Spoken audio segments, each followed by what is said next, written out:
Good evening, everyone. Thank you very much for making the effort to be here tonight. My name is Rob Millay. I'm the superintendent of schools here in the Keene School District and representing SAU 29 as a whole.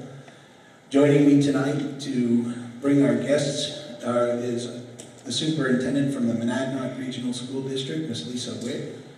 I'd like to recognize the collaboration that went into tonight's activity, tonight's event, and the districts that are involved, so that we're pretty clear of the reach that tonight's event will eventually trickle down to. And so the school districts here, the school district of Keene, Chesterfield, Westmoreland, Marlow, Nelson, Marlborough,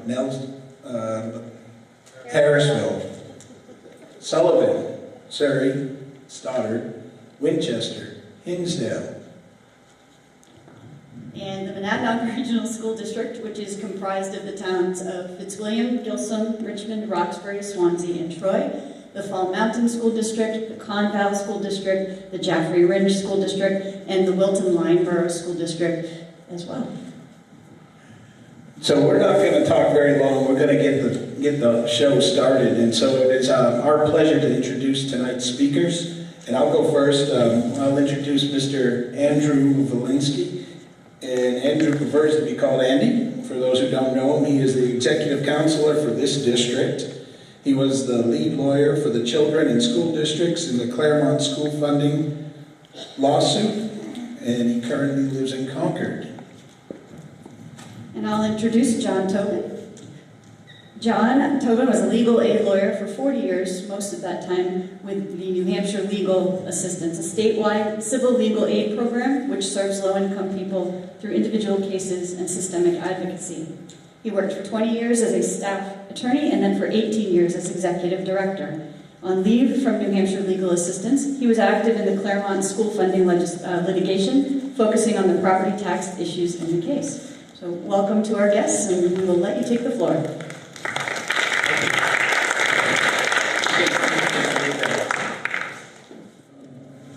Thank you. So first, thank you for sponsoring us. It's nice to see the collaboration among the can we just kill that mic? Among the very many districts that are participating tonight. So that's great. Having you all turn out is also wonderful.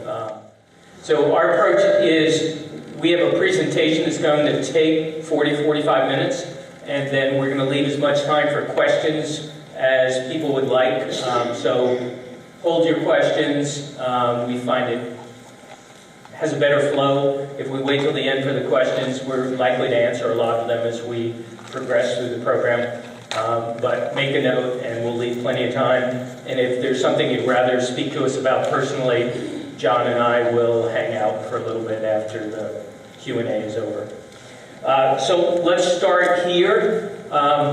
This is actually a photograph from the Claremont school funding case. We represented the Pittsfield School District, and as we were preparing for the case, we happened to walk in on a high school social studies class where the teacher was going over constitutional equal protection law on a busted up blackboard in one of the poor districts of the state.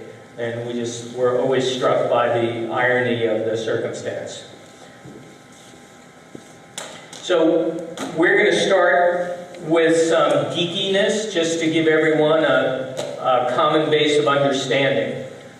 We have a school funding system that is heavily reliant on local property taxes. 72% of your school costs are paid for by your local property tax. And when that is the case, if you have property that has high value in your school district, it's relatively easy to raise money for schools. And if the values are limited or low, then it's very difficult. And so we are in a state system, and one of the things that we want to drive home in this discussion is the idea that property tax values differ widely from community to community around the state, and as a consequence, the system doesn't exist. And so in providing this information tonight, we want to create a common fund of knowledge and understanding so that you can use it to speak with your legislative candidates. This should be a legislative issue that gets solved by the legislature. That hasn't happened. And so we're redoubling our efforts to focus you on your local legislators with the goal, quite frankly, of building a movement. Because that's the only way we're going to change this. So John and I have big expense accounts, lots of money involved in this production. This is our staff. It's our school funding staff. And I use it to explain something called equalized valuation per pupil, which is the factor that you need to understand to appreciate how broken our system is. So equalized valuation per pupil, or if you want to get real geeky, you can call it an eval. Equalized valuation per pupil is just a matter of comparing the wealth from one community to the next. You equalize it, which means you assess it at 100% of its value so that you compare apples to apples. And then you simply divide by the number of kids in that school district to control for size. So big districts, little districts, we're breaking it down to a per pupil figure so that you can compare big versus little on a common factor. So when you do that in the state, you find that the average wealth community, I don't know if you can tell colors from back there, is my black stripe here. My black stripe is right around $1 million. So the average wealth community in New Hampshire has $1 million worth of value against which it can levy its school taxes per child. So the equalized valuation for the average wealth, the mean, is right around $1 million. Claremont is the red stripe. It has $412,000 per child, so less than half the average. My rubber band changes depending on the community that we're visiting. Winchester has the second lowest equalized valuation per pupil in the state. It's about $390 per child. Berlin has the lowest. It's $282,000 per child. So 282, 390, 400. This is all proportional. The blue stripe is Manchester at about 660. Up top, beyond where I can reach, is Portsmouth. Portsmouth has $2.6 million against which it can levy a tax to raise money for its schools. $2.6 million per child. And Portsmouth's not the most extreme. Moulton Borough has $6.2 million. 6.2 million, 280, 412. That's the disparity. And each of these communities has to prepare their children with similar educational programs because the kids will go on to compete in the marketplace of ideas. They'll compete for jobs, they'll compete for military entrance, they'll compete for college entrance. That's the disparity. And because we're 72% reliant on this system, we can't overcome the difference in community property values. Keene is about in here, it's 708,000 per child, so it's below average as well. Hinsdale is 621, so it's just below Manchester. The Monadnock regional districts have a range. Troy is down here by Winchester and Claremont. And then a couple of the wealthier communities in that regional district, I think it's Fitzwilliam and maybe Gilsum, are right about the average. So from the average down to here is the range for that regional school district. Lineborough and Wilton are just below average as well. This is the fundamental problem with our school funding system. So here's the problem as it plays out. I dropped a bunch of zeros here. If your equalized valuation is $20 per kiddo and you levy a tax of $2, you raise $40 in revenue for that child's education. If your property value is only $4 and you levy the same $2, you're not competitive. And if you double your tax rate, you're still not competitive. So school funding is in many ways a math problem. So here are some representative equalized valuations per pupil. As I said, this all comes from the state's Department of Education website. The average is just shy of $1 million. You can see the others here. Molten Borough at 6.2, Portsmouth 2.6, Rye 3.5, Wolfboro. You know why all those communities are well off. They have a lake, or they have an ocean front, or they have a ski hill. That's what explains the discrepancy. We were in Newport 3 weeks ago? 3 weeks ago, and one of the people from the audience said, had the meteor landed in Newport instead of Sunapee, Sunapee would have held the forum and Newport would be looking pretty good. And it's almost that accidental. So when you have such differing equalized valuations per pupil, and you're trying to do the right thing by the children in your school district, it plays out in your school tax rates. And that's why we have such widely different school tax rates. So Berlin is up here, almost $21 per thousand in its tax rate. And Molten Borough is at $4, and Portsmouth's at $6.50. Keene's here, almost as high as Berlin. Claremont, I think you can only describe Claremont's effort as heroic. They have such modest property values, and they're trying so hard for the children in their school district that they have the highest school tax rate in the state. And I'll explain why we combine them, but this is a combination of the statewide education property tax and the local school tax, valued on a 100% basis, so it's equalized.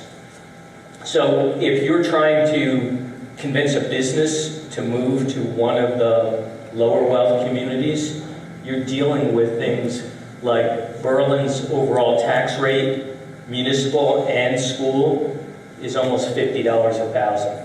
It's the highest in the state. Claremont's not far behind.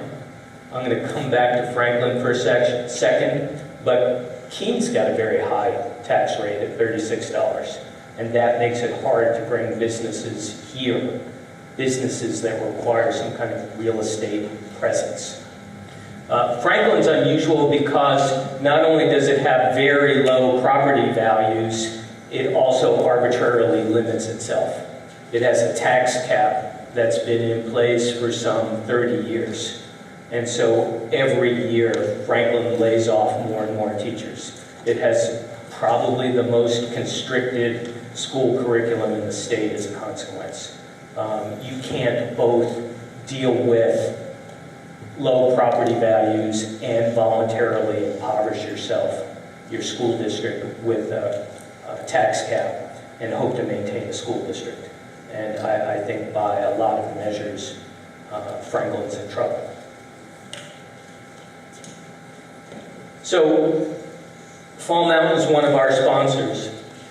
Often when John and I go out and talk, as we do, about school funding, and we've done it in Pittsfield, Newport, Gary, and Berlin so far, people say it's not the property values, it's not their willingness to tax, it's that you school districts spend money arbitrarily. And it's really the spending that drives this. And so we put up Fall Mountain because these kids from these school districts sit next to each other at Fall Mountain High School. So their spending is controlled. It's virtually the same from district to district. But if you look at the equalized valuation for the communities that make up Fall Mountain, you'll see that Ackworth has above average value, and Charlestown has pretty close to the bottom. And that tracks directly into their tax rates. So in this community where the spending is controlled and every child gets the same educational opportunity, the tax rates for these neighboring communities range from under $13 to 23 and change, which puts Charlestown near the very top. One point I want to make about this is these communities have a formula that determines how they pay into the common kitty to support the co-op. And that formula is based entirely on the number of children each community sends. So it's 100% number of children. This is Conval.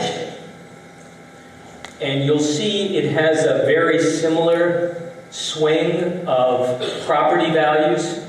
Bennington is $563 and Hancock is $1.5 million per child. So Hancock is above average and Bennington is in here somewhere. But the tax rates are not as widely different as in Fall Mountain. So they go from $14 to $17, $17.50. And one of the reasons for that is their formula. So their formula is about half based on the number of children you send, and about half based on a factor that considers your property values. So this starts to give us a hint of how we can solve this problem, and it's by recognizing that the property wealth within arbitrary school boundaries maybe should be shared in some ways, and that poor communities shouldn't be quite so disadvantaged. So let me just flip back to the prior one. So there are the tax rates, 12 to 23, so almost double, with 427 to 111. And in Conval, the tax rates don't swing so widely, even though the property values are similarly disparate.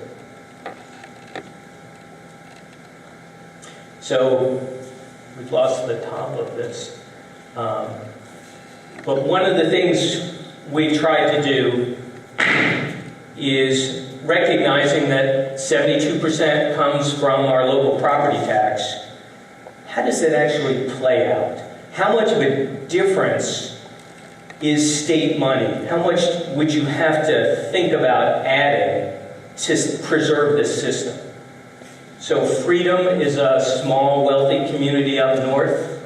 It raises $32,000 per child with a $6.61 tax rate. So a lot of money with a very low rate. Berlin, which is also up north, only raises $5,923 off of its local tax, which is 3 times as high as Freedom's. This is the basic system that we have, and the state adds a little bit that we'll talk about, but not enough to overcome this dynamic. So if you think about a single child comparing her education in Freedom versus Berlin, each year the Freedom student gets more than the Berlin student from the property tax levied in those communities. And if you multiply it times 13 years, kindergarten through 12th grade, that little girl's school career, that equals $348,000 better in Freedom than in Berlin. If you think of an average class size of 20 children, and you do the same calculation, the difference is $7 million. With a tax rate that's 1/3 as much.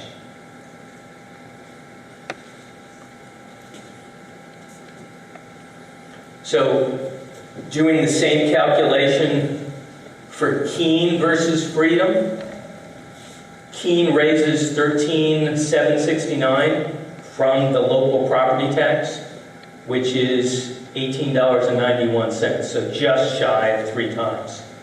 Winchester raises only $9,464 with a tax rate of $20.70.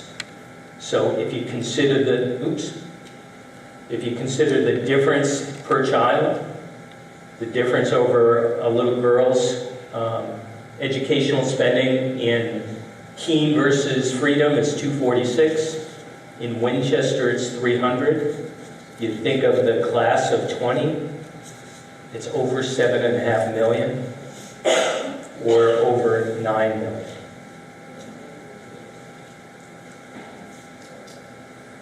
So before I go to the litigation, let me give John an opportunity to chime in. Well, I'm really glad to be here, and I want to first want to talk about this and put it in a little bit different perspective. But before I do that, I want to recognize my colleague here who is trying to practice law. He's also an executive counselor. He's running for re-election. But he's decided that this issue is important enough to go all over the state and talk about it. And he's been my friend for a long time, but I really admire how much he's giving to this issue everywhere with everything else he has going on. I also want to recognize we have a wonderful data cruncher named Doug Hall, who used to be a Republican representative from Chichester. He used to be the head of New Hampshire Center for Public Policy Studies. He's helping us in the background to crunch our numbers. And there are a lot of other people who are helping us too. Andy and I are the people in front of you and in front of the other people in the forums, but this is, as Andy says, a movement that a lot of people are joining in on. And especially people, but not entirely, people connected with school systems. So I want to just have you think about this property tax system in a little bit of historical perspective. But before I do that, I want to give you one more fact. This is something that Doug Hall helped figure out for us. More than three quarters, 77% of the kids in New Hampshire live in school districts where the equalized value per pupil is below average. 23% of the kids live in the districts where it's essentially average or above. Almost 74% of the population and taxpayers live in the districts with below average equalized value. So that means that to varying degrees, 3/4 of the taxpayers and 3/4 of the kids live in systems where you have to run faster and pay more and you can't keep up. And so now go back to the history. Our country was founded and New Hampshire was active in that. One of the generating issues was unfair taxes from the King of England. And so we have in our Constitution something that tries to limit that. It says that taxes are supposed to be uniform and proportional, reasonable and proportional, and what that means is the same rate. And so when you think about this property tax system, you don't think of as it is operating now in the 21st century. It is not a system of limited taxation. It's a system of grossly uneven taxation. In places like Boltonboro and Wolfboro and Portsmouth, the taxes are low and the benefits are great. But in most places in the state, the taxes are high on a scale of high to getting incredibly oppressive. And this tax system is supposed to fund the same obligation. So this is not a tax system that is fair or limited or uniform or equal to taxpayers. It's a system with grossly disproportionate rates from city to city, depending on whether you have a beach or a lake or a mountain. So, and the other thing, so this is not when we're raising this issue, this is not a liberal conservative thing. In lots of ways, a fair taxation system with reasonable rates is a profoundly conservative principle. That's one of the things we're striving at. I also want to underline one of the things that Andy said. Lots of times, people will say, oh, those people in Berlin or Claremont just don't know how to operate they don't know how to be frugal, they don't know how to run a budget. In fact, the people in Berlin and Claremont are heroic in how little they have and how far they try to stretch it. And I would say the disparity is not as great for people in Keene, but even Keene, if you compare Keene to Hanover, the taxpayers in Keene are heroic. They have to pay a lot more to support good schools than the taxpayers do in Hanover. And the taxpayers in Keene have been willing to do that. That's a heroic sacrifice for students. And I think that's part of the system. And one of the things that I like that we have sort of heard from people and are trying to emphasize more and more is that these tax rates have consequences beyond schools. When we did this case 20 years ago, people were talking about something they called the New Hampshire advantage. The population of the state was growing, the economy was doing well. Why mess with the current system because everything's working out so well? Well, in 2018, if there ever was a New Hampshire advantage, it doesn't look the same. Because what we all know is that for the last 15 years, our population has been stagnant, more or less. What we also know is that we are struggling to attract and keep young families. We also know that there are some places in the state where new businesses are starting, but we also know that there's an economic stagnation and population loss in many places in the state. And as Andy said, well, we all would step back and say, we want to do as public policy whatever we can do to bring families in and to encourage the formation and preservation of businesses. But why would you, as a rational business person, start a new business in Claremont or Berlin, or maybe even in Keene, where the tax rates are high? Why would you do that as a rational person? And why would you bring a young family to one of these places where the tax rates are high and the school districts are struggling? And I had an interesting experience. I had written an article in April about why I thought a new school funding case should be brought in court. And I got a call from an NPR reporter. And we were talking about the whole situation. And I explained to her that one of the things that's been true in New Hampshire for 30 years is that town officials often quietly or openly discourage the creation of new housing because they are worried about the impact of more kids on the school budget. And that's something that I've known for a long time. When I talk about it in the New Hampshire audience, people nod their heads. This reporter said, I can't believe that. You have a system where town officials don't want new housing and they don't want young families? Think about that. Step back. How healthy is our long-term future looking if we have a system that works against what we say we want, which is some population growth, young families, and business formation and preservation around the state? So even if you don't care about schools, if you do care about the future of the state and you care about having economic prosperity across the state, this is a problem. This is a barrier. And as we've talked about that with people, that has struck a chord. It makes sense. They can connect the dots between high property taxes and the struggles of attracting businesses and the struggles of attracting and keeping families.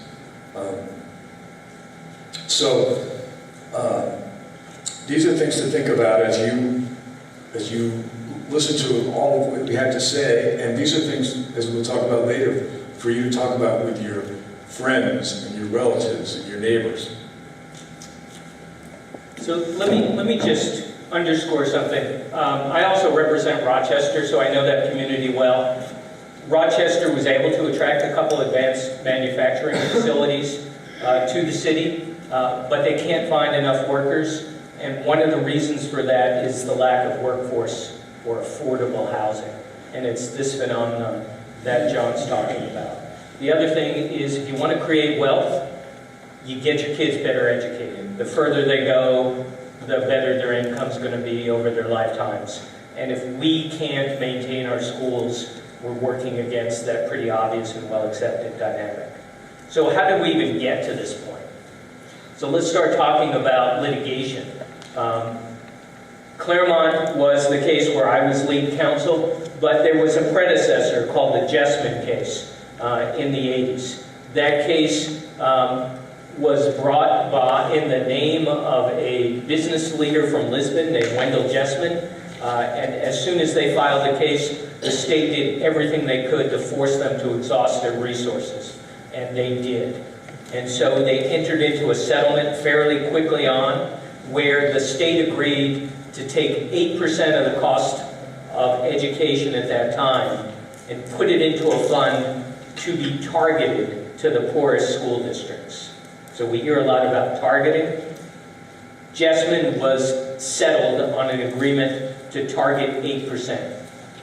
John Sununu, the current governor's dad, was the governor at the time. And the state never kept its promise. The most it put into that fund was 4%, half of what it had promised. But that money got distributed. A professor from Colorado designed the formula. His name was John Augenblick. So if you hear the term the Augenblick formula, that's where it's from. The first time the courts in New Hampshire dealt with school funding was in a 1971 case. And I only mention that for this reason. One of the complaints you often hear is this is a legislative problem, the courts should stay the heck out of it. Well, the courts first started mentioning this in 1971, and here we are in 2018, and the legislature and the governor still have not solved it. John and I think, agree that it should be solved by the legislature, but there may be a need for a new lawsuit, which John is working on organizing. As long as I hold state office, I can't sue myself. So I'm staying active. But I'll see. But you'll see. That's what friends are for. It's a good thing It's for all good a good friends. cause. So, not having funded the Augenblick formula, Claremont lost its high school accreditation in '91. Claremont-Stevens High School was one of the proud high schools in the state at one time, and it lost its accreditation because it couldn't keep up with required maintenance and fixes to its physical plant.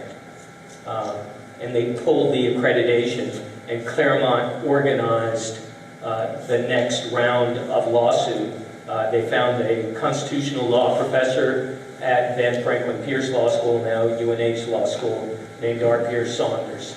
And R.P., being a constitutional law professor, understood that part, but he needed to recruit some trial lawyers. I'm a trial lawyer, and I also was good friends with R.P., and I was recruited, and then another lawyer, John Garvey, was recruited, and then eventually John joined us from legal assistance. So that's the chronology of cases.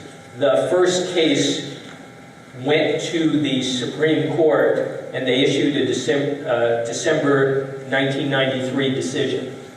Oops.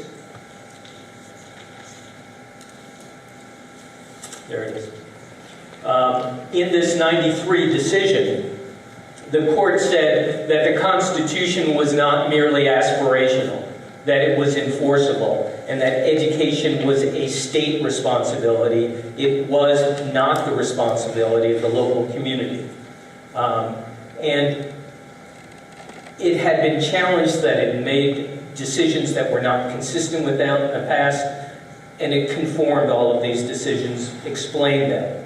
So now, having found in '93 that there was actually an enforceable right, the court then sent us back to prove that children and taxpayers were being denied their rights.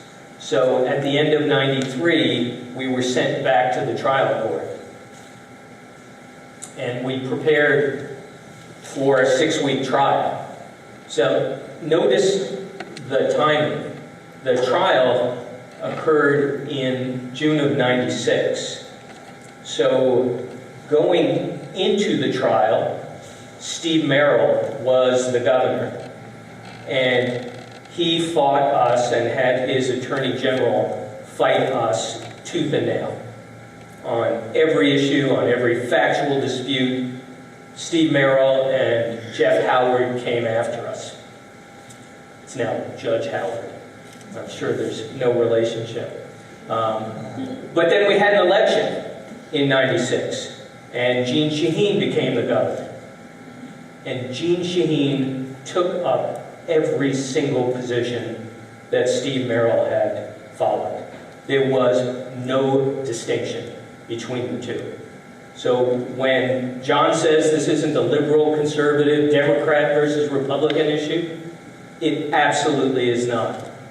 Both the Republicans and the Democrats fail the taxpayers and school children of this state.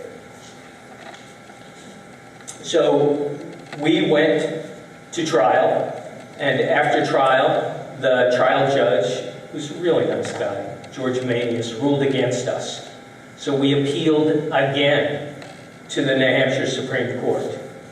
And the New Hampshire Supreme Court again ruled in our favor, pointing out that it is one system, and to allow the state's obligation to be discharged by property tax owners in one community paying 4 times the amount of taxes as in another community is unconstitutional.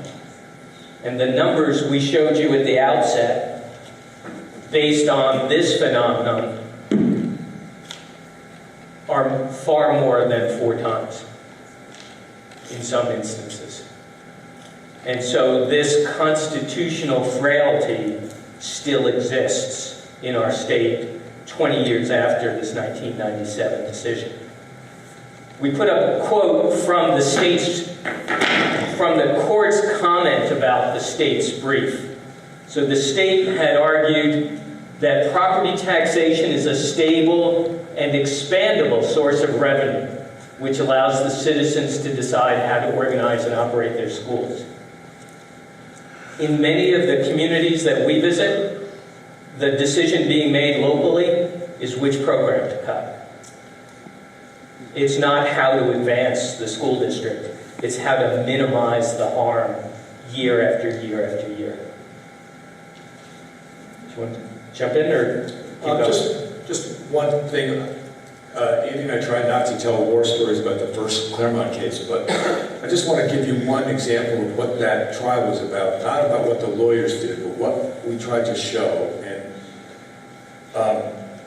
we had 5 property poor school districts, and we tried to compare them to 5 property rich districts. And my pairing in that trial was Franklin and Guilford. They're not even very far apart. And so we had teachers and principals and other kinds of people from Franklin talk about high teaching loads, low salaries, out-of-date equipment, out-of-date textbooks, no time to prepare. And then people from Guilford come and talk about much more reasonable teaching loads, great facilities, higher salaries. And there were people who had taught in Franklin who had moved to teach in Guilford because they could get paid better and had better teaching conditions. So this was not all about abstract legal principles. This was, how does this play out in the classroom in school districts? And it's still playing out that way. One of the things we found as we went from school district to school district was that Claremont had middle school history books in the middle 90s that said, we hope at some point to put a man on the moon. What? Yeah. The chairman of the State Board of Education testified that books weren't all that necessary for school. So one point I do want to go back to is there has been school funding litigation all across the country. If you have interest in what happened in other states, you can go to schoolfunding.info. This is an interactive map on their website. You just click on the state of interest, and it'll give you a brief 2-3 page history of the litigation there. The yellow states came out our way for the children in school districts.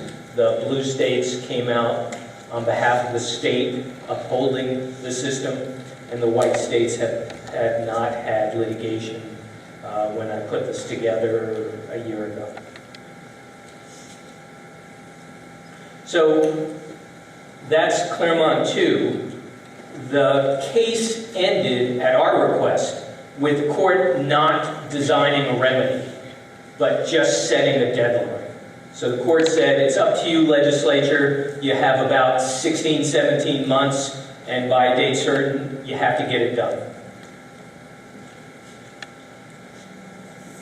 The first real plan that came from the governor and the legislature after they tried to amend the Constitution to repeal the clause that this was all based on was something called the ABC plan.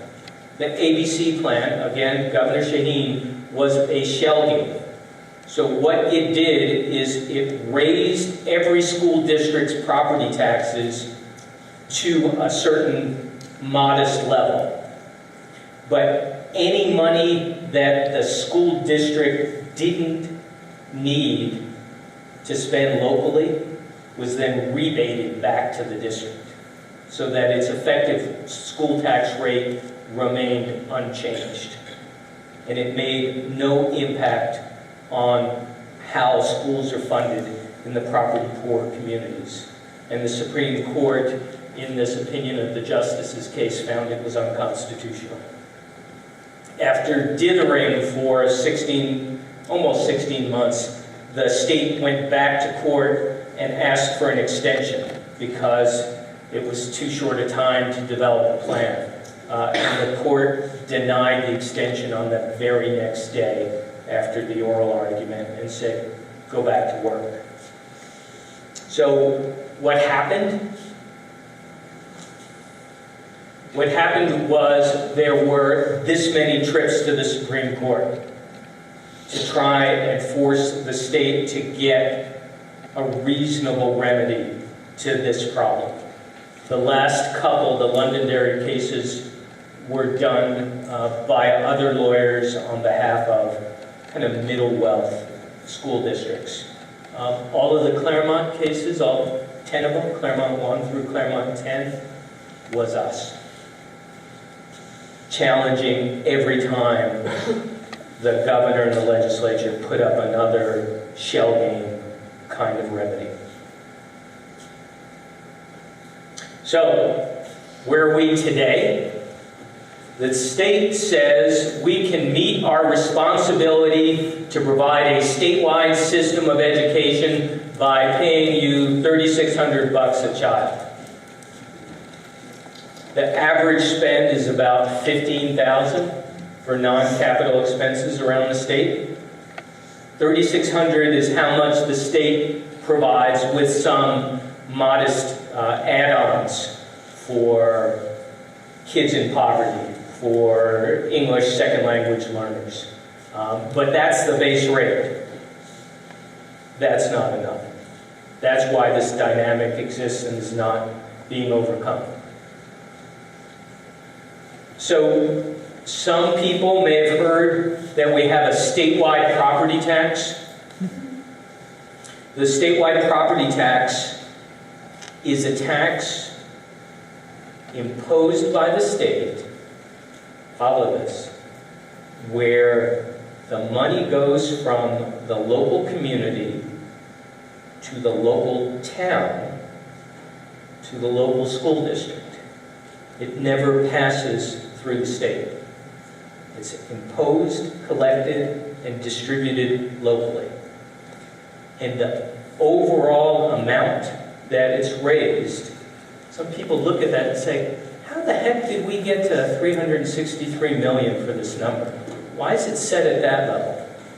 It's set at that level because that requires a $2 and change tax rate. And at $2 and change, almost no community raises more money than it spends locally. So the wealthiest community, the Newcastle, the Newingtons, Waterville Valley, at $2 a thousand, they only raise enough to spend locally. And so you never create a central fund to deal with targeting, to deal with overcoming the property values, the limited property values in some communities. So this is why, because it in fact is a local tax. When we talk about the education tax rate, we simply combine the local and the state and give you the gross number. Because this is not a state, this is pretty close to the ABC plan that was condemned back in 97 and 98. So I think this is what's gotten everyone's attention. In 2011, the state changed its adequacy formula.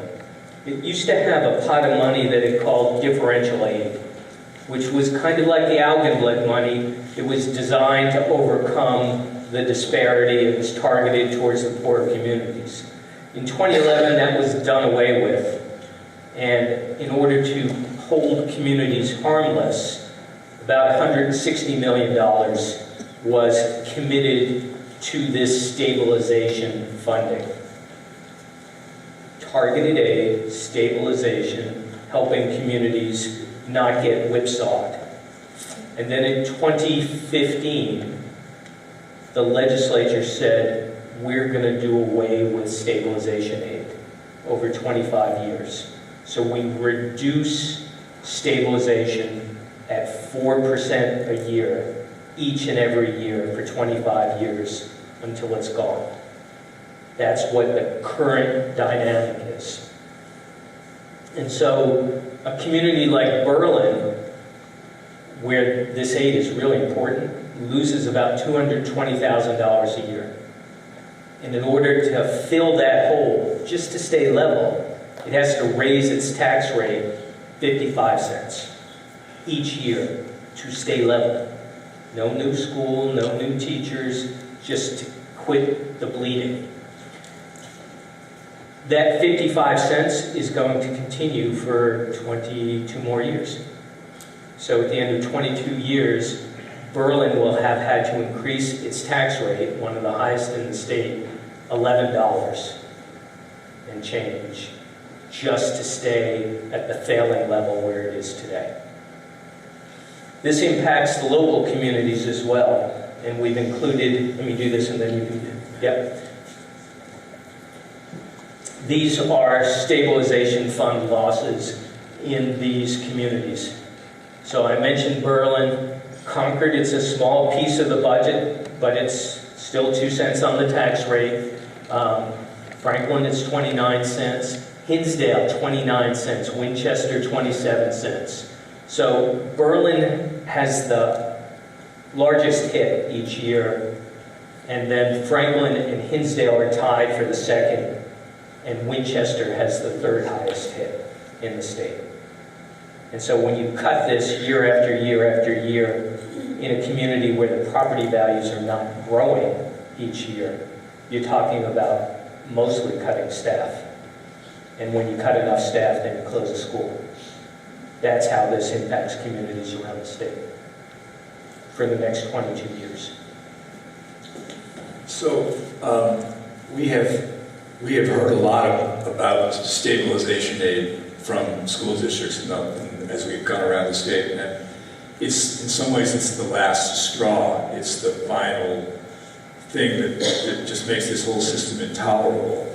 And it was really designed to try to preserve a modest and insufficient, but at least a modest attempt by the legislature 10 years ago to target some aid to the districts that had low tax bases and lots of poor kids. But in lots of ways right now, in these forums, it's the last straw. But one of the things that we hope people think about this issue in a way that unifies people instead of making each school district feel beleaguered is that this problem with stabilization aid affects a large number of districts. It affects Manchester, it affects Derry, it even affects Concord. You know, it's not just the Berlins and Pittsfields and Claremonts. This cut to stabilization aid affects most of the large districts in the state. And sort of building on that, when we were talking before about the average equalized value per pupil, Manchester is below average. Keene is below average. Concord, Hopkinton. There is a coalition to be made to fix this. This is not just leaving a few of the most poor towns to suffer and to be left to die. This problem, this system, affects most of the districts, or the districts that have most of the kids. So you may not have been hearing this, but the Manchester School District is struggling. Places like Rochester they are not in as dire a situation as Berlin and Claremont are, but they're not far behind. This is all coming to a boil. One of the reasons it's coming to the boil is that 2011 legislature, in addition to taking out the good parts of the formula, they downsized other costs to towns and cities, retirement costs. They cut other things. So it's all bearing down. It's not just bearing down on a few districts. It's bearing down on the districts where most of the taxpayers and most of the kids are. So let me just run through a couple of basics on school funding sources. The SWEP 363, local property 1.86 billion. The two together equal 2.22 billion. That's 71.8% comes from your local property tax. The state aid funds, all sources, another 20%. The federal is 5.6. So building aid doesn't exist anymore. Don't worry about it. Other aspects. Oh, I want to mention one other thing. Catastrophic aid, that's the name for the special ed funding program that the state provides. We were in Berlin 2 weeks ago. Yeah, 2 weeks.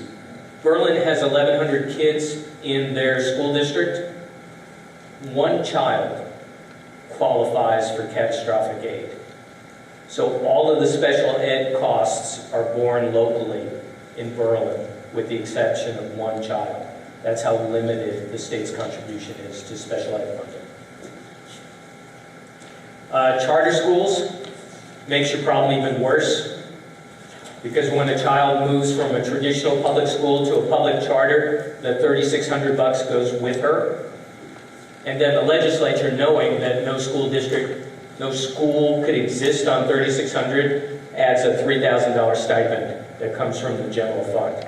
So state money goes to the charters directly in the stipend.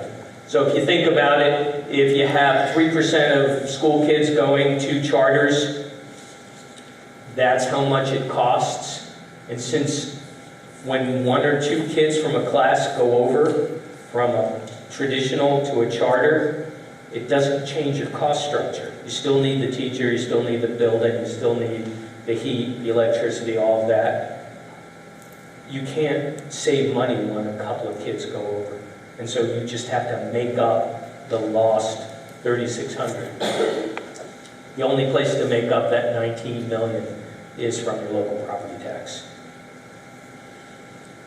Everyone know about the New Hampshire lottery pays for education in New Hampshire? So total operating revenues, $300 million. Total expenses, $228, so that gives you kind of a profit of $76 million. That's what goes to education in New Hampshire from the lottery system. All the games, all the gimmicks. $76 million of a $3.1 billion education cost means the lottery pays for 2.5%. 2.5%. Don't believe the commercials. Often, the communities with limited property wealth also have major challenges. The the top half are the communities with kids who are eligible for free and reduced lunch. Berlin's on the list, and almost 55%, and Winchester is right there with them. 55% of the kids in Winchester, with its second lowest property values in the state, live in poverty. That's a challenge on top of the financial challenge. Unless you want to add something more, let's open it up to questions. I think what we'll do is I'll try and repeat the question or paraphrase the question, unless we have mics, and then we'll use the mic. No, I don't need a mic. If everyone, I can speak up, if that's all right. So I know you didn't offer the legislature a solution in '97. And I'm certainly not asking you to do your job now. But have you thought at all at what a solution might look like from the State House? So even doubling it, maybe. You want to go first? Go ahead. Well, there are a number of possible solutions, and I guess I think that they have to be grounded in two principles. The state has to pay for what it's requiring, and whatever revenue source the state picks, the rate has to be the same. So we can probably, put up a flip chart and write down the list of the possible revenue sources. Whatever they pick, the rate has to be the same. If they, right now they have essentially picked property taxes, and they could continue to pick property taxes, but the rate needs to be the same to pay the state's duty. And let me just go back to the 3636 to just talk about how that works. When you factor in some of the extra pieces in the current accuracy formula, the average amount of state aid per kid may be, I think it's somewhere between $4,000 and $5,000 per kid, but the average cost per kid from the Department of Ed's own data is $15,000. So the state is really paying maybe a third of the cost, and the rules that sort of define what that 3,600 is supposed to go to are pretty comprehensive. So there's this huge mismatch between what they're requiring and what they're paying for. So we have to figure out what the actual real cost is of those standards, and then figure out a way to pay for it with a uniform rate. Can I have a part two? Yeah. So let's just assume in an ideal world the state does up their funding, let's say trebles it, doubles it, and we get to that, $15,000. But do you foresee the disparity still being there? It looked as though a community like Portsmouth could contribute tons to the local school district with a very small property tax, even on top of the state. I think, State share. yes, I think that the court ruling is expansive, and it defines adequacy in an expansive way. It's very unfortunate that the word is adequate, because as Andrew said, the idea is to make kids ready to compete in the world economy and have an array of skills and qualities. That doesn't mean, obviously, that it's going to pay for the climbing wall or the swimming pool or other things that are obvious emotions. And so if a community like Portsmouth wants to have things that are above that minimum, they'll be able to do that, and they'll be able to do it cheaply. But we need to get people up to that minimum if we're far. Does that make sense? Oh, I agree. I want to add one thought to the last question, then we can have you ask your question. And that is, don't be too quick to go to a remedy, a preferred remedy.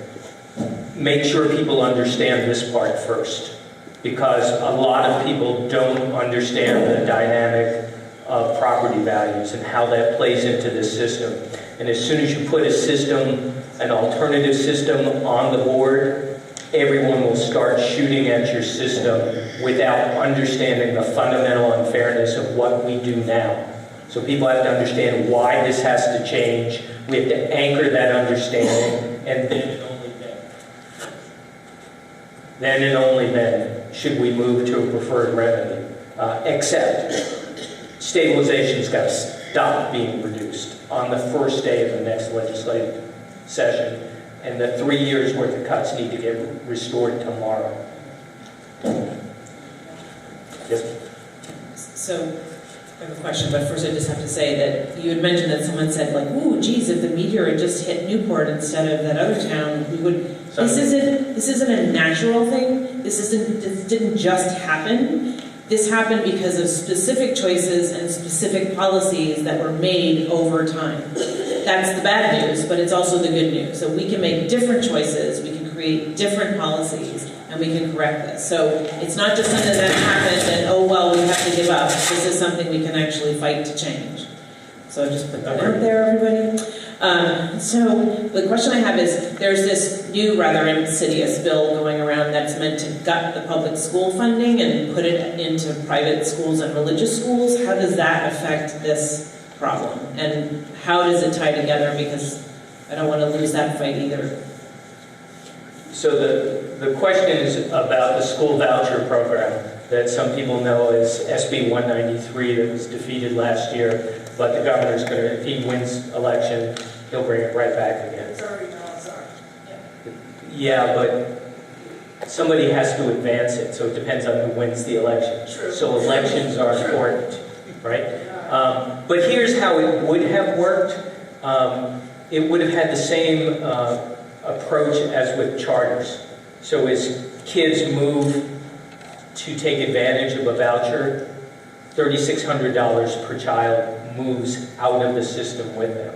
So we're already paying too little towards our local schools, and this strips further. Neil Kirk, who's a relatively conservative Republican, figured out that it would take $110 million out of the system over a 10-year period. So a system that's grossly underfunded to start with gets $110 million more taken from it.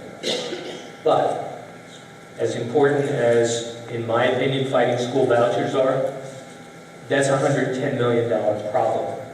This is a $2.5 billion problem. And if we're only playing defense on the smaller issues, we'll never get to address this one. Just emphasize it. The voucher $100 million over 10 years, we're talking about $1 billion problem. every year. And so, And, you know, in some ways, I think the voucher fight was really important, but it's a dress rehearsal for the big fight that has to happen about the really big dollars. And there are allies and coalitions to be made about that. In terms of money at stake for our schools, it's a small piece of what we're trying to Switch to this. Turn that one. Sir. I'm from the town of Troy. One thing that strikes me is back when the Monadnock District was formed, back in '62, the towns had a very different composition. Troy, Fitzwilliam, Swansea, we had a mill, and 70 or 80% of the people in the town work still within the town. Now the mills are closed, we've lost that property tax revenue, the jobs have transferred into the county seat, Keene. One thing that strikes me though, and I've been a past selectman, school board member, school budget committee member, and town budget committee member. Thank you. Okay, so, but one thing that strikes me is that the working population has moved out of the towns to the county seat. Cheshire County has, I don't know, it's got to be 4 or 5 districts. In those districts, we got to have 12, 13 superintendents. Yet our student population is lower than Manchester, lower than Nashville.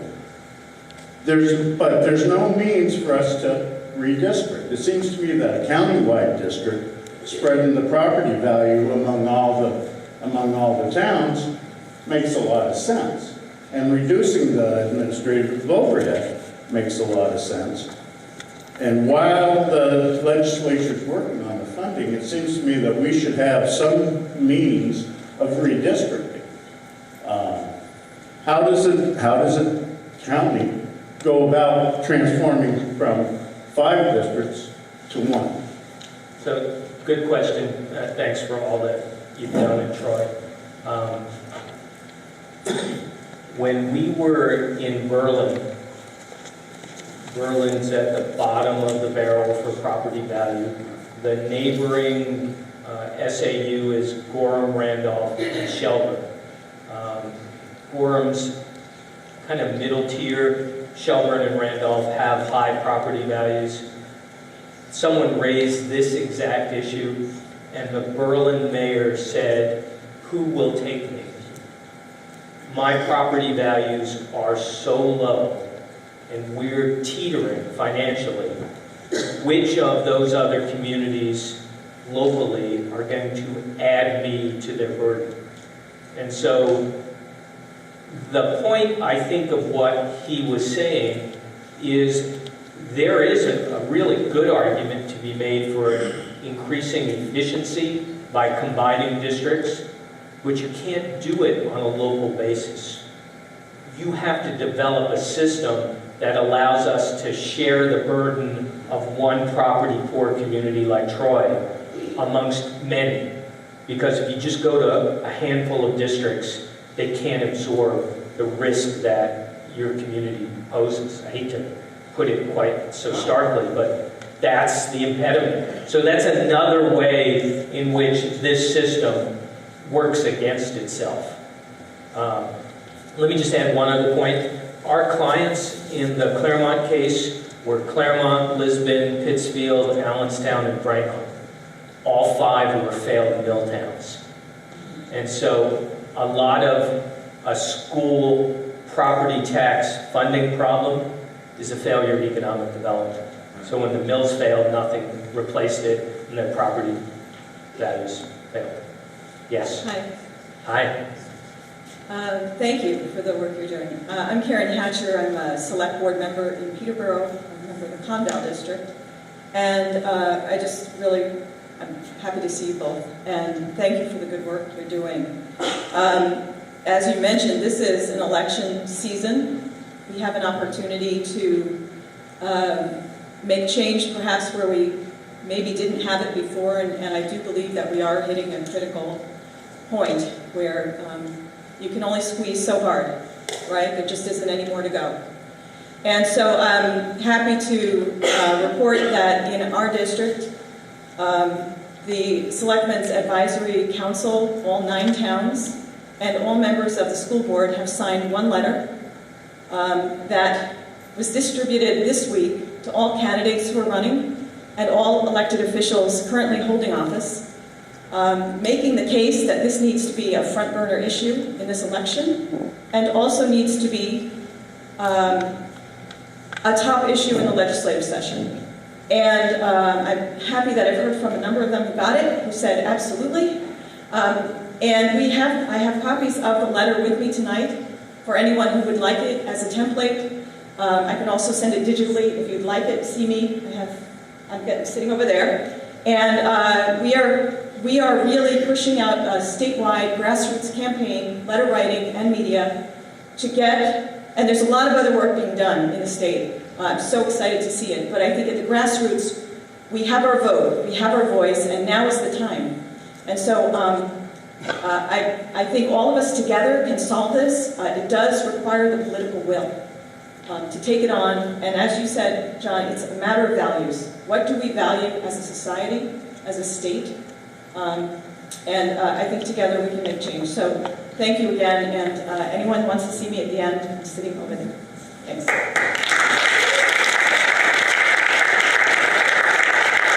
Thank you. You're on. I'm on. Thank you, Karen. And Karen, God bless her, came to the Newport Forum. So she's heard this twice, and she's still enthusiastic. That's good. She is absolutely correct. And let me just be blunt.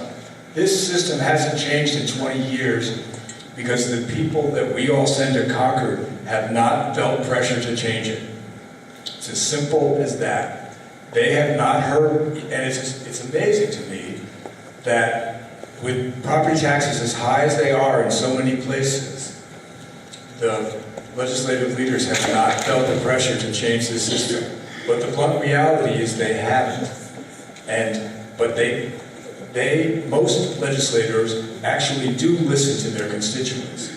And the friends of mine who have been in the legislature say if they get 10 to 20 calls or letters about an issue, they really pay attention. And so why we are doing this road show around the state all this time is we want to make this issue a central issue in this election. And it's not an issue that right off the bat favors either party. It favors taxpayers and kids. It favors people who care about economic development in their towns and encouraging families. And so we do have an opportunity to make this happen. And Karen and her colleagues are doing the right thing of building coalitions across town and district lines. The legislature has 400 representatives and 24 senators. If you just try to corral your own representatives, they get lost in that 400. But if you tell them this is important and we want you to work with the representatives in Manchester and Rochester and Concord and the North Country, that's how the numbers start to get to 201, so something passes in the House. So this is doable, and what we are really preaching is old-fashioned democracy, grassroots efforts, letters to the editor, letters to your legislators, doing your thing on Facebook and other social media to get this out there.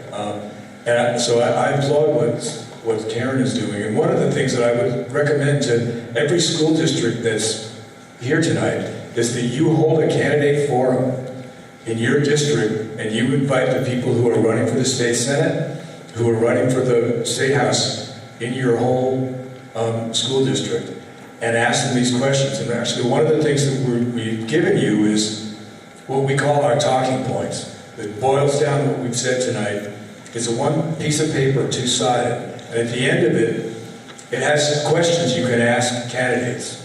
What are you going to do about these tax rates? What are you going to do to make sure the state pays its fair share of what it requires? What are you going to do right away about stabilization aid? So we all can do this. We can all do this together, but we need to work across lines, politically, organizationally. I really think it can happen. And we've been struck by the response we've gotten. We started in Pittsfield, and by the end of that meeting, people in Pittsfield wanted the pitchforks to march to Concord. And we've had similar reactions almost everywhere we've gone. And in some ways it goes back to one of Andy's most important points. The last time we did this lawsuit, we didn't do enough community education about how the system works. So a lot of people did not understand how unfair the property tax system is to them. Not that it's hard, it's unfair, it's structurally unfair. So the legislature didn't respond as it should have when the court said, fix this. So we are really putting our faith in democracy this time, right now. The legislature should change this, and not the courts. If we have to go to the courts again, we will, but the legislature should change it. They will change it if they hear from you. Do we have any candidates for office here tonight? Who's running? Just stand up so we can see you. No, just so we know who's getting the message. Thank you. Thank you. Yes, go ahead. You've been very patient. Karen comes to one more forum. She gets to be a John and Andy Woodby. Thank you. Thanks for coming to try to make a complex issue as simple as possible. I mean, there's a lot of history in the last 20 years of what they've tried. And all of it had about the same flaws. It seems like the solution conversation needs to happen, or we're destined to repeat the same history. I mean, we were changing this formula every cycle, it seemed like, every 2 years, for many years. We tried targeted aid, we tried donor towns, and it all had the same flaws. winners and losers using property tax. I mean, we've kind of stayed away from the conversation, but doesn't the conversation have to come up with a better solution than a property tax-driven financing for education? I mean, isn't that at heart of what's causing the issues with the failure of all these attempts over the last 20 years? Some of us involved in the litigation think the reason that the formula changed every year is so that we couldn't shoot at it, quite frankly, and it was a tactic to stay out of court. It wasn't an effort to address the problem. So there's some of that. If you just do the calculation, you can figure out that a statewide tax, property tax of $12 to $14 raises $3.1 billion. And if you distribute it fairly, you've paid for all of the school costs in the state. There are a lot of policy reasons why you wouldn't want to do that, but it could be a significant part of the solution. So could other funding sources. But you understand the current system, and not a lot of people do. And that's why we're starting with this focus.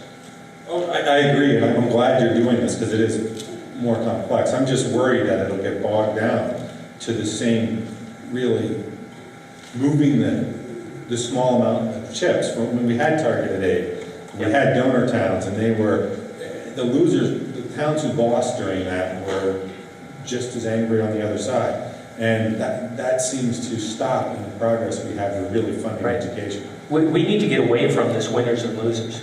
Portsmouth can't find enough workers because Rochester can't build workforce housing.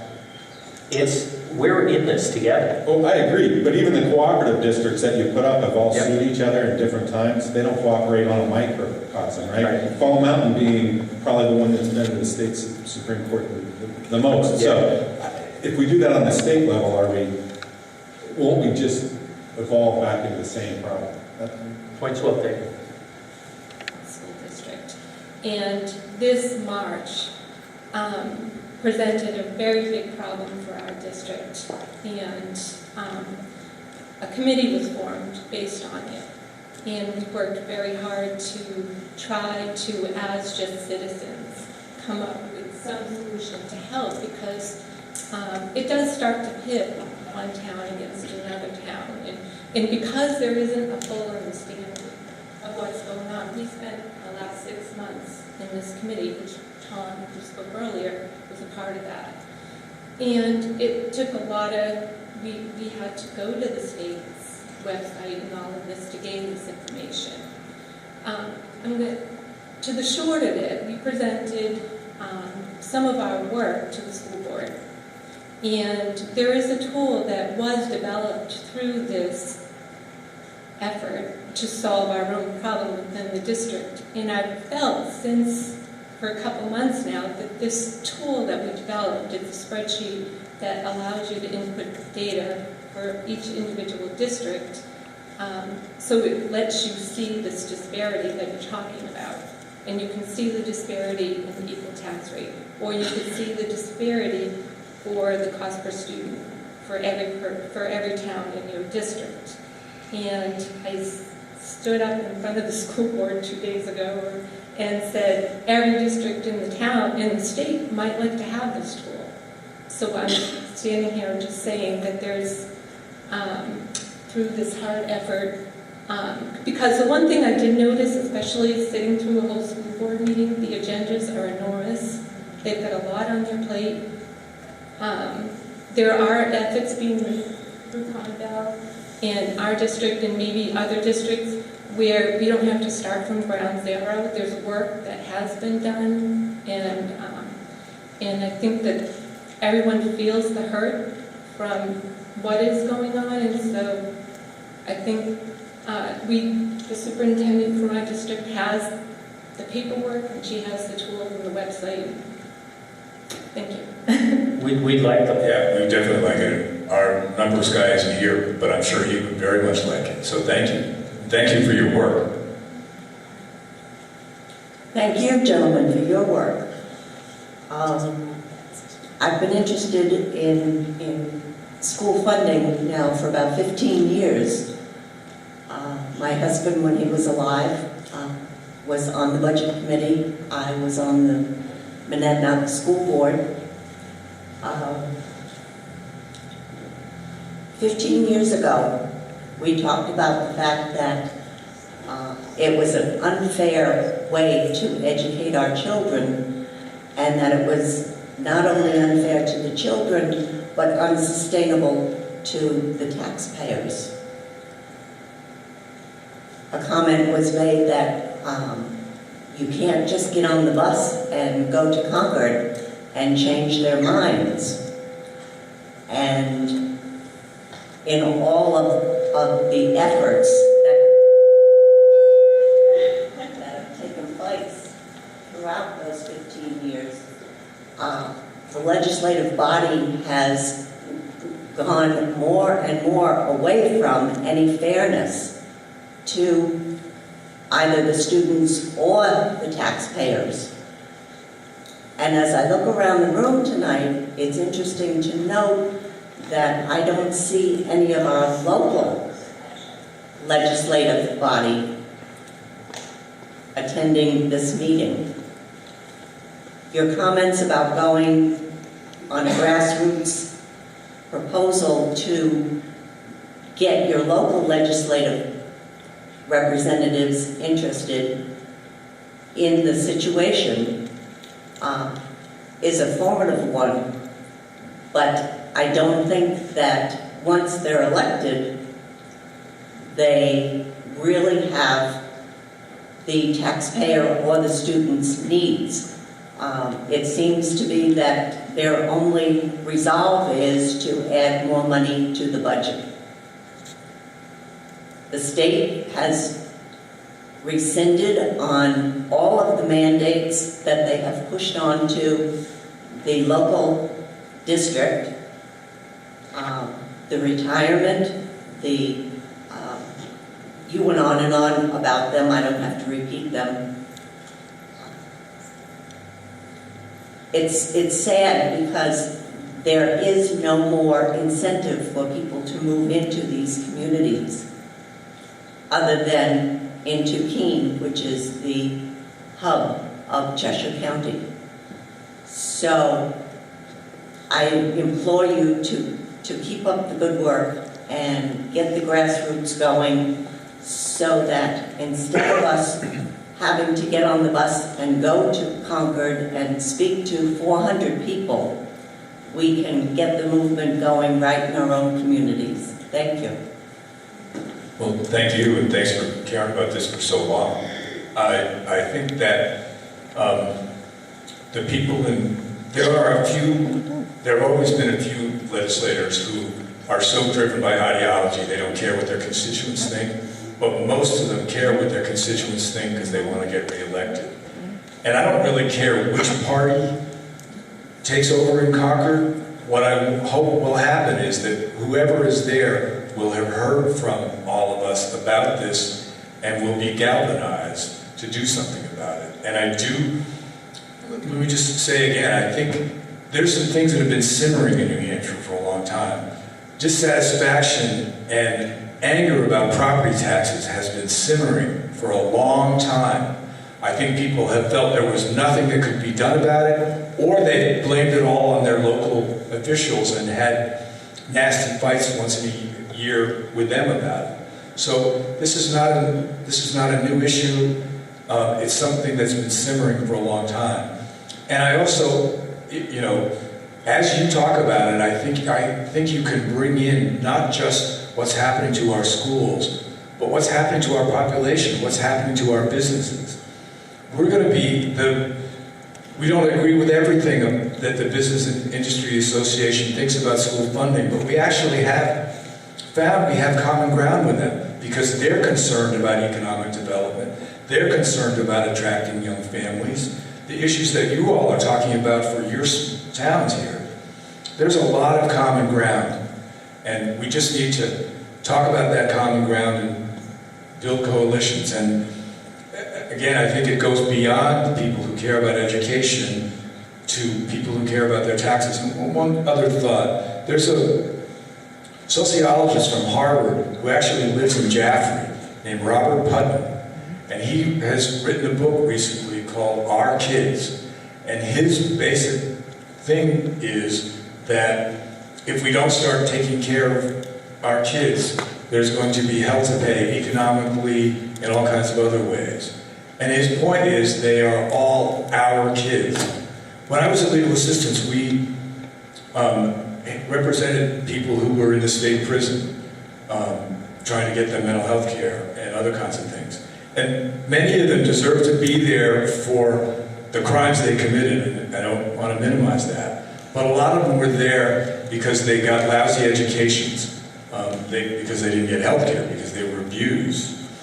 And if we have a failing education system and an economy that doesn't have a place for everyone, then we're going to have these other costs. And one of the other things that one of the court opinions said was, people who grow up in Pittsfield these days don't stay in Pittsfield all their lives. They're going to move to Manchester and vice versa. So it's an illusion to think that we can wall off ourselves town by town and have prosperity. So these are the kinds of things that you need to talk to about with your friends and neighbors when they put their big town identity hat on.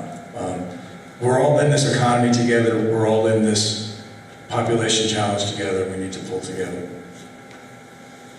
Yes, please. Hi, my name is Rebecca Landry. I'm an assistant city manager with the city of Keene.